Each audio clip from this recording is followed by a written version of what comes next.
Good morning, investors. It's Friday, December 12th, and you're tuned in to the StockSense Morning Brief.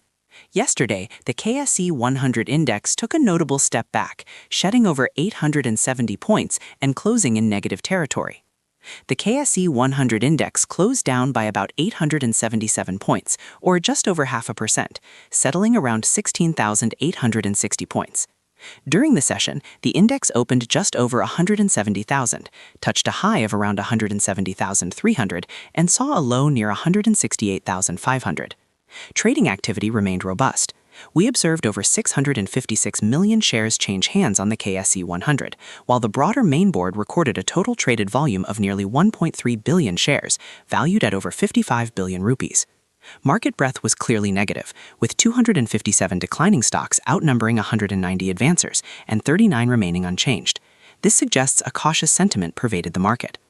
Turning to sector performance, automobile assemblers and commercial banks were significant drags on the market yesterday, both contributing negatively to the index's decline. On the other hand, the textile composite sector offered some upward momentum, providing a positive contribution to the index. From a technical perspective, most of the KSE 100's moving averages, including the shorter and medium-term indicators, continue to signal a buy action, indicating a generally positive underlying trend.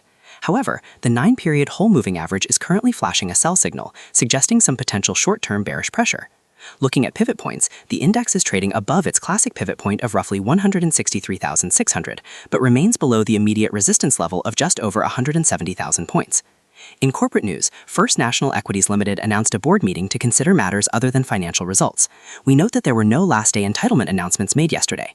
On the broader economic and market front, we saw a mixed bag of news, though heavily weighted towards the positive. The State Bank of Pakistan received a substantial $1.2 billion tranche from the IMF, a significant boost to foreign exchange reserves. The Asian Development Bank also upgraded Pakistan's growth outlook, signaling improving economic conditions. Further good news came with the U.S. Exim Bank approving $1.2 billion for the Reko Diq project, representing a major foreign investment. And domestically, a new oil and gas discovery in Kohat could enhance Pakistan's energy security. Discussions on modernizing economic governance also emerged as a positive long-term indicator.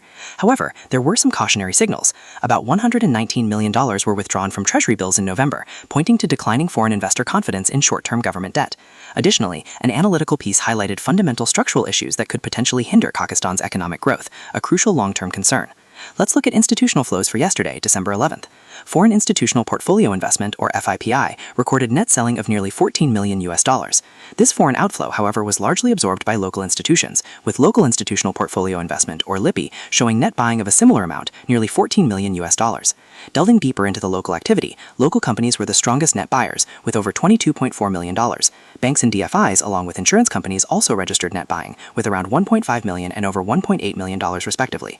Other organizations added nearly $3 million in buying. On the selling side, overseas Pakistanis were significant net sellers, offloading nearly $12.6 million.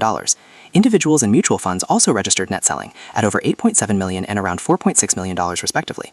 Foreign corporates contributed to the selling pressure, with over $1.3 million in net outflows, as did broker proprietary trading with nearly $1.5 million in selling. My observation from yesterday's session is that despite a wave of very positive macroeconomic news, including the IMF tranche, an upgraded ADB growth outlook, and significant Reko Diq financing, the market experienced a notable decline. This suggests that while the long-term economic narrative appears to be improving, short-term market sentiment remains cautious, perhaps driven by profit-taking or concerns over the T-bill outflows. The absorption of foreign selling by local institutions, particularly companies, indicates a degree of domestic confidence that is currently counterbalancing external pressures. This dynamic underscores a market grappling with mixed signals, where strong macro positives are yet to fully translate into sustained upward momentum on the trading floor. Investors should continue to monitor how these positive macro developments impact corporate earnings and attract consistent foreign investment, especially as we head towards the end of the year.